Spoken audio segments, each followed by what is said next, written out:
Me llamo Rodrigo Vega, tengo 63 años, y cuando mi yerno me dijo que quería mudar a sus padres a la casa nueva que yo acababa de comprar para mi hija y mis nietos, entendí que había llegado el momento de enseñarle una lección que jamás olvidaría.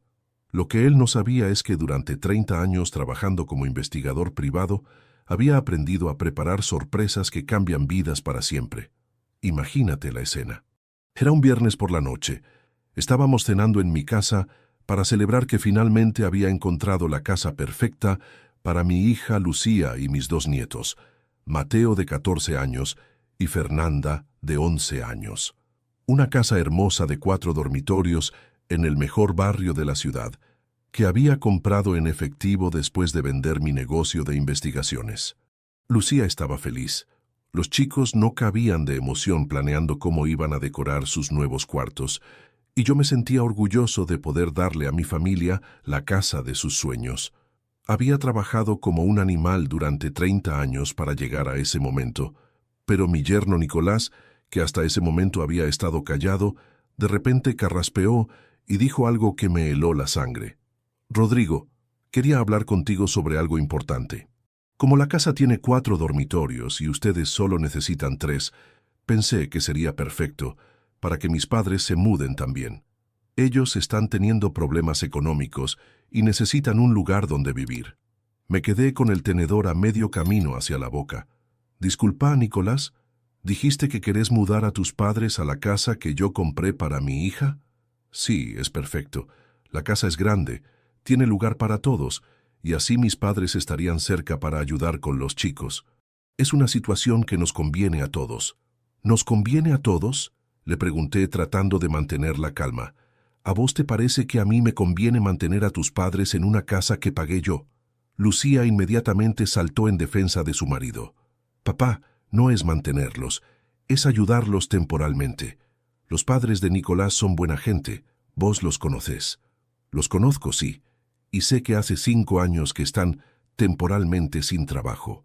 Y sé que viven de favor en casa de la hermana de Nicolás hace 2 años». Nicolás se puso a la defensiva. «Rodrigo, no es culpa de ellos que el negocio familiar haya quebrado. Fueron víctimas de la crisis económica». «¿Víctimas?», le pregunté con ironía. «¿O víctimas de haber gastado más de lo que tenían durante años sin ahorrar nada para las épocas difíciles?» «Papá, por favor», me interrumpió Lucía. «No hables así de los abuelos de mis hijos.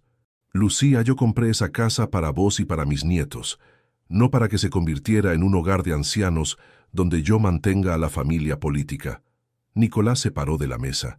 «No tenés por qué ser tan cruel, Rodrigo. Son personas mayores que necesitan ayuda». «¿Cruel? Yo soy cruel por no querer mantener a tus padres, y vos no sos cruel por pretender que yo pague los gastos de una casa para 6 personas cuando compré esa casa para 3. La discusión se puso cada vez más tensa. Lucía me acusó de ser egoísta. Nicolás me acusó de no entender los valores familiares. Los chicos se quedaron callados, incómodos con la pelea de los adultos. «Está bien», les dije finalmente. «Dejen que lo piense. Es una decisión importante y no la voy a tomar en caliente». Pero ya había tomado la decisión. Esa misma noche, después de que se fueran, empecé a hacer llamadas telefónicas que cambiarían todo. 30 años de investigaciones privadas me habían enseñado a buscar información sobre cualquier persona, y era hora de investigar a fondo a mis nuevos huéspedes potenciales. Antes de contarte lo que descubrí, tengo que explicarte por qué esta situación me molestó tanto. No era solo el dinero, aunque mantener a 6 personas en lugar de 3 iba a ser muy costoso. Era el principio. Era la falta de respeto. Era la manera en que Nicolás daba por sentado que yo iba a aceptar su propuesta sin chistar. Para entender mi reacción, tenés que saber un poco sobre mi historia con Nicolás. Lo conocí hace 8 años cuando empezó a salir con Lucía. Ella tenía 23 años y acababa de recibirse de maestra. Él tenía 25 y trabajaba como vendedor en una concesionaria de autos. Desde el primer día me pareció un tipo raro, demasiado seguro de sí mismo para alguien que no tenía nada, demasiado cómodo pidiendo favores para alguien que recién llegaba a la familia, demasiado rápido para hacer planes con la plata de otros. Pero Lucía estaba enamorada, y yo traté de darle una oportunidad. Después de todo, mi esposa Clara había muerto 3 años antes en un accidente de tránsito, y yo sabía que Lucía necesitaba formar su propia familia para superar la pérdida de su madre. Los primeros años fueron llevaderos. Nicolás era cortés conmigo, trabajaba regularmente, parecía querer a Lucía de verdad. Cuando se casaron, yo pagué la mitad de la boda. Cuando nació Mateo, yo los ayudé económicamente durante los primeros meses. Cuando nació Fernanda, hice lo mismo. Pero de a poco, Nicolás se fue acostumbrando a que yo resolviera los problemas económicos de la familia. Cuando se le rompió el auto, vino a pedirme plata para repararlo. Cuando quisieron mudarse a un departamento más grande, vino a pedirme que fuera garante del alquiler. Cuando los chicos necesitaban cosas para el colegio, Lucía me llamaba sabiendo que yo no les iba a decir que no. Y siempre era lo mismo, planes que incluían mi dinero pero no mi opinión. Decisiones tomadas entre ellos que después me presentaban como hechos consumados, esperando que yo pusiera la plata sin hacer preguntas. La gota que rebalsó el vaso fue cuando decidí vender mi empresa de investigaciones. Había trabajado 30 años construyendo ese negocio y finalmente encontré un comprador que me ofreció una suma que me permitiría jubilarme cómodamente. Cuando les conté que había vendido la empresa, la primera reacción de Nicolás no fue felicitarme. Fue preguntarme qué iba a hacer con el dinero. «Rodrigo, ahora que tenés capital disponible, ¿no te parece que sería un buen momento para comprar una casa para nosotros? El alquiler es tirar plata, y si vos comprás, después la casa queda para los chicos». Otra vez lo mismo. Mi dinero, sus planes. «Nicolás», le dije, «yo vendí mi empresa para jubilarme tranquilo, no para comprarles una casa». «Pero papá», intervino Lucía, «vos ya tenés tu casa. Nosotros necesitamos un lugar propio para criar a los chicos». Y no se les ocurrió nunca ahorrar para comprar su propia casa, o sacar un crédito hipotecario como hace cualquier familia normal. «Con los sueldos que tenemos, es imposible calificar para un crédito», me explicó Nicolás. «Pero si vos comprás la casa y nosotros te pagamos como si fuera un alquiler, todos ganamos». Al final, después de meses de presión, acepté comprarles una casa, pero no por las razones que ellos creían. Lo hice porque quería que mis nietos tuvieran un lugar lindo donde crecer. Lo hice porque sabía que Lucía se merecía algo mejor que el departamento diminuto donde vivían. Y lo hice porque pensé que tener una casa propia iba a hacer que Nicolás madurara y dejara de depender de mí para todo. Pasé 2 meses buscando la casa perfecta. Tenía que estar en un buen barrio, cerca de buenas escuelas, con espacio suficiente para que los chicos crecieran cómodamente. Finalmente encontré una casa hermosa, 4 dormitorios, 3 baños, jardín grande, garage doble, en el mejor barrio de la ciudad. Costó $300,000. Los pagué en efectivo, sin hipoteca, sin deudas. La casa quedó a mi nombre, pero con la promesa de que algún día se la transferiría a Lucía y los chicos. Y ahora, antes de que siquiera se mudaran, Nicolás ya estaba planeando cómo usar mi casa para resolver los problemas de su familia. Esa noche, después de la cena desastrosa, empecé mi investigación. Como investigador privado, tenía acceso a bases de datos que la gente común no puede consultar. También tenía contactos en bancos, en el registro civil, en organismos gubernamentales. Lo que descubrí sobre los padres de Nicolás fue revelador. Primero investigué a su padre, Roberto Peralta. Según los registros, había sido dueño de una pequeña empresa de repuestos de autos durante 15 años. La empresa había quebrado, pero no por la crisis económica como él contaba. Había quebrado porque Roberto había sacado créditos usando la empresa como garantía para financiar un estilo de vida que no podía mantener. Tenía deudas con 4 bancos diferentes. Había pedido préstamos personales que nunca pagó. Había usado tarjetas de crédito hasta el límite y después las había abandonado. Era técnicamente un deudor compulsivo que había destruido su propio negocio por irresponsabilidad financiera. Pero eso no era lo peor. También descubrí que había puesto como garantía de varios préstamos una casa que había vendido años antes, falsificando documentos para conseguir dinero que después no podía devolver. Técnicamente, era un estafador. Su madre, Carmen Peralta, tenía un historial igual de problemático. Había trabajado como empleada doméstica en varias casas, pero la habían echado de la mayoría por robar objetos pequeños, joyas, dinero, electrodomésticos.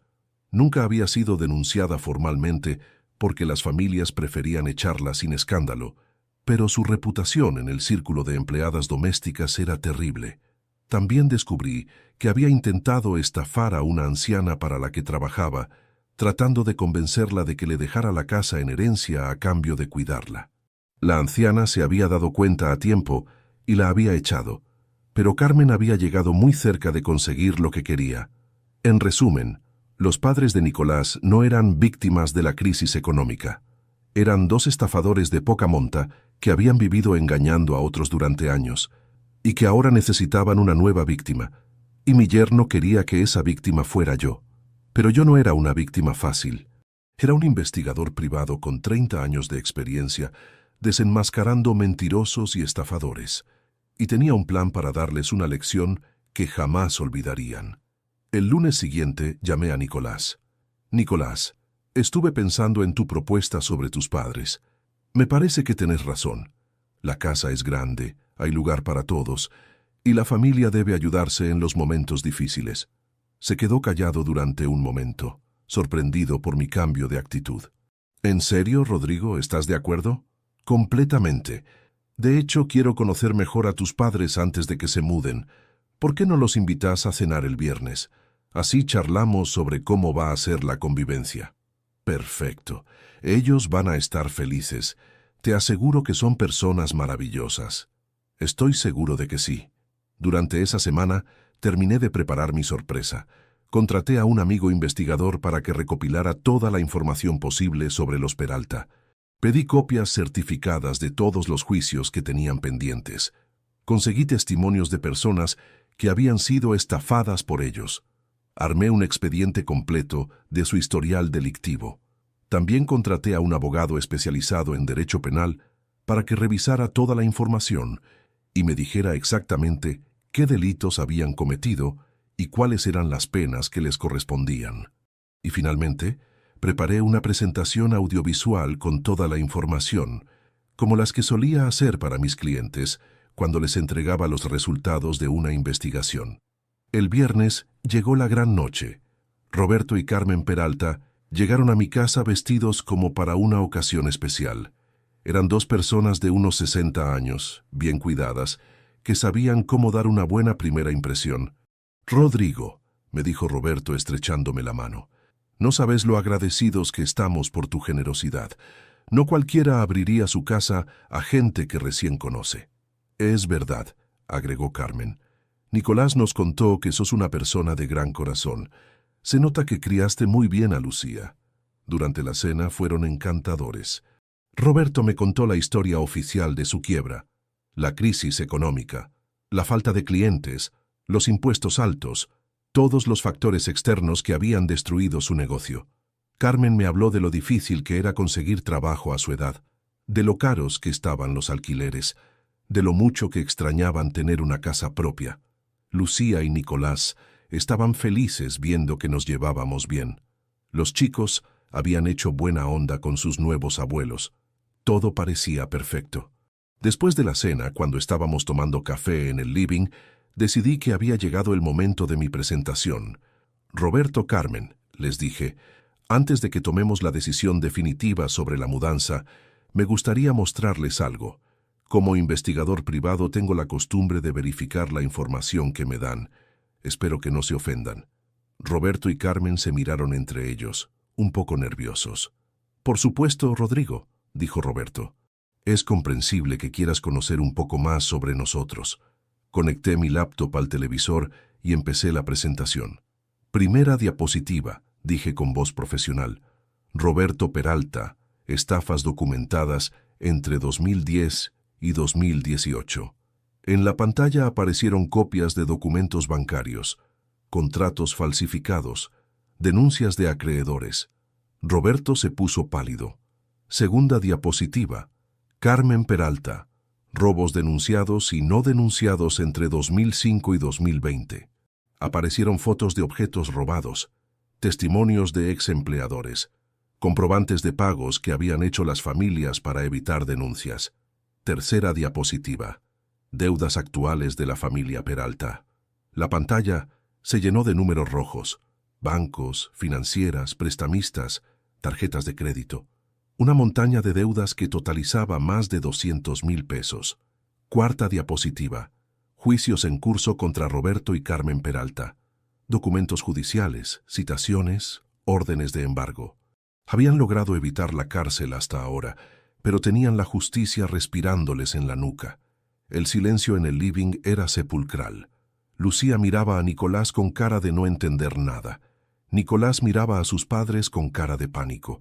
Roberto y Carmen habían perdido completamente la compostura. «¿Qué es esto, Rodrigo?», preguntó finalmente Roberto. «¿Por qué nos estás humillando de esta manera?». «No los estoy humillando», le respondí con calma. «Les estoy mostrando por qué no van a vivir en la casa que compré para mi hija». «Papá», me interrumpió Lucía, «¿de dónde sacaste toda esta información?». «De las mismas fuentes que uso para investigar infieles, estafadores y delincuentes en mi trabajo. Tu suegro y tu suegra son estafadores profesionales, Lucía. Han estado viviendo de engañar a otros durante años». Carmen finalmente habló. «Rodrigo, esos documentos están sacados de contexto. Nosotros cometimos errores, sí, pero nunca con mala intención. ¿Sacar créditos con garantías falsas es un error sin mala intención?», le pregunté. «¿Robar joyas en las casas donde trabajabas es un error sin mala intención?». «Esas son acusaciones muy graves», dijo Roberto tratando de mantener la dignidad. «Son hechos documentados», le respondí, «y son la razón por la cual ustedes no van a poner un pie en la casa que compré para mis nietos». Nicolás, que había estado callado durante toda la presentación, finalmente explotó. «Rodrigo, esto es una locura. Son mis padres. No podés tratarlos así». «Nicolás», le dije mirándolo fijo a los ojos, «tus padres son estafadores, y vos sabías perfectamente quiénes eran cuando me pediste que los recibiera en mi casa. Yo no sabía nada de esto». «¿En serio? ¿Tu propio padre perdió su negocio por estafas y vos no sabías nada? ¿Tu madre fue echada de 3 trabajos por robar y vos no tenías idea?». Lucía se paró de la mesa, furiosa. «Papá, esto es demasiado. Aunque sea verdad todo lo que estás diciendo, no tenías derecho a humillarlos de esta manera». «¿Humillarlos?». «Lucía, estos dos vinieron a mi casa con la intención de estafarse. ¿Te pensás que casualmente tienen problemas económicos justo cuando yo compro una casa grande? ¿Te pensás que casualmente Nicolás me propone que vivan acá justo después de que yo venda mi empresa?». Roberto se paró también. «Rodrigo, esto es un malentendido. Nosotros nunca tuvimos intención de estafarte». «¿No? Entonces explícame esto». Puse la última diapositiva. Era una transcripción de una conversación telefónica entre Roberto y Carmen que mi contacto en la compañía telefónica había conseguido para mí.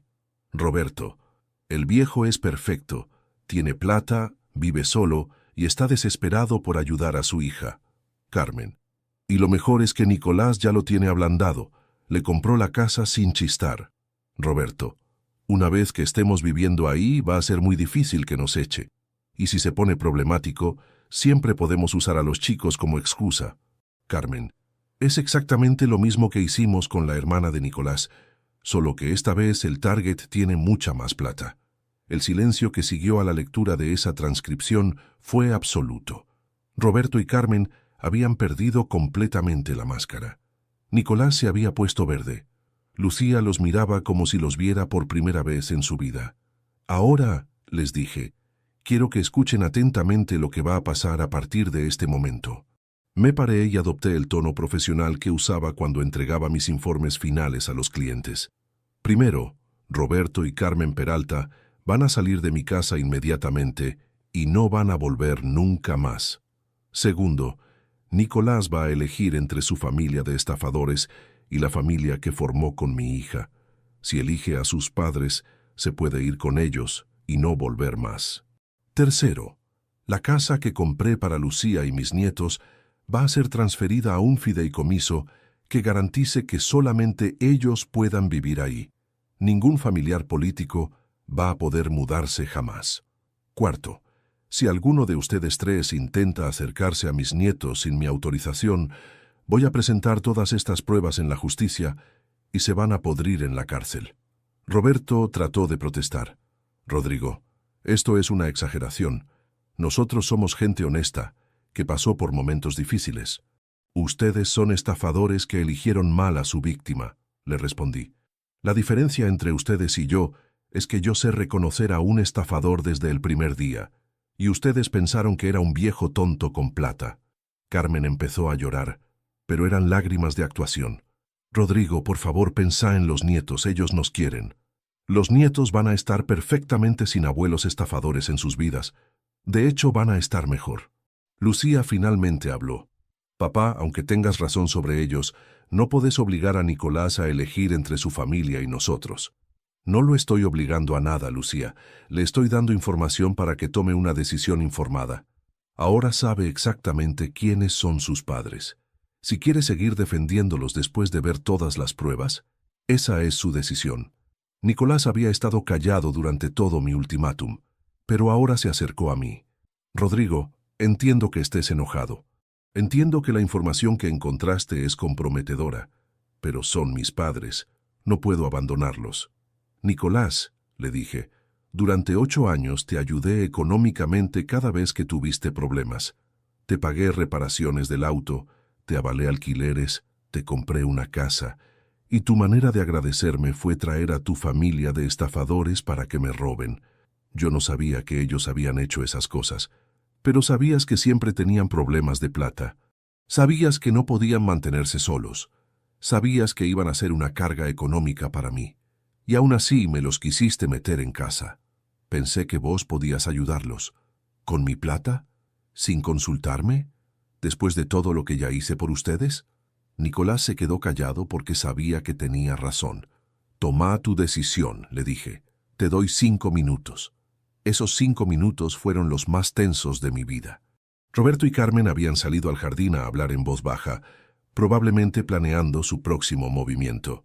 Lucía estaba sentada en el sillón con cara de no entender nada de lo que estaba pasando.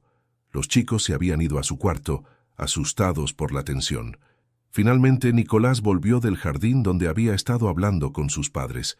«Rodrigo», me dijo, «mis padres van a buscar otro lugar donde vivir. No van a mudarse a la casa nueva. ¿Y el resto de mis condiciones? También las acepto. ¿Estás seguro? Porque si después cambias de opinión, no va a haber marcha atrás». «Estoy seguro». Roberto y Carmen se acercaron para despedirse. Ya no eran las personas encantadoras que habían llegado 3 horas antes. Ahora se veían como lo que realmente eran, 2 estafadores descubiertos que habían perdido a su próxima víctima. «Rodrigo», me dijo Roberto, «esperamos que algún día puedas perdonarnos». «Roberto», le respondí, «yo no tengo nada que perdonarles porque nunca me estafaron, pero tampoco tengo nada que agradecerles porque nunca me ayudaron. Simplemente desaparezcan de nuestras vidas». Carmen también quiso decir algo, pero yo la paré con un gesto.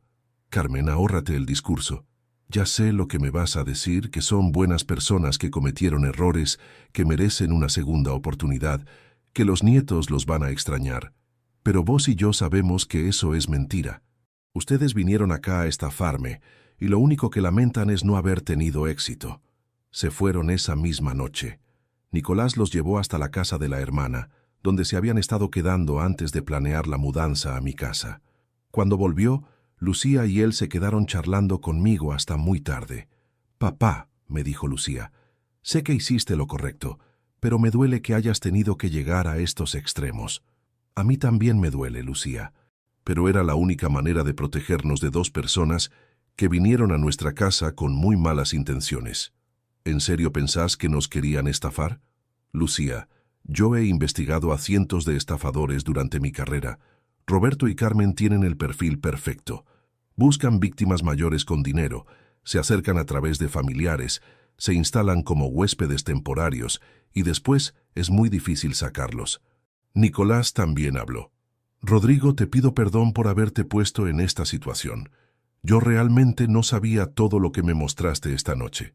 «Nicolás, puede ser que no supieras los detalles, pero sabías que tus padres tenían problemas económicos crónicos, Y sabías que la única manera de que se mudaran a mi casa era con mi plata. Tenés razón, fue muy egoísta de mi parte. ¿Y ahora qué va a pasar con ellos? Van a tener que arreglárselas solos. Ya son grandes, tienen que hacerse responsables de las decisiones que tomaron durante todos estos años. Esa noche, después de que Lucía y Nicolás se fueran, me quedé pensando en todo lo que había pasado. Por un lado, me alegraba haber descubierto las verdaderas intenciones de los Peralta antes de que fuera demasiado tarde. Por otro lado, me entristecía que mi yerno hubiera estado dispuesto a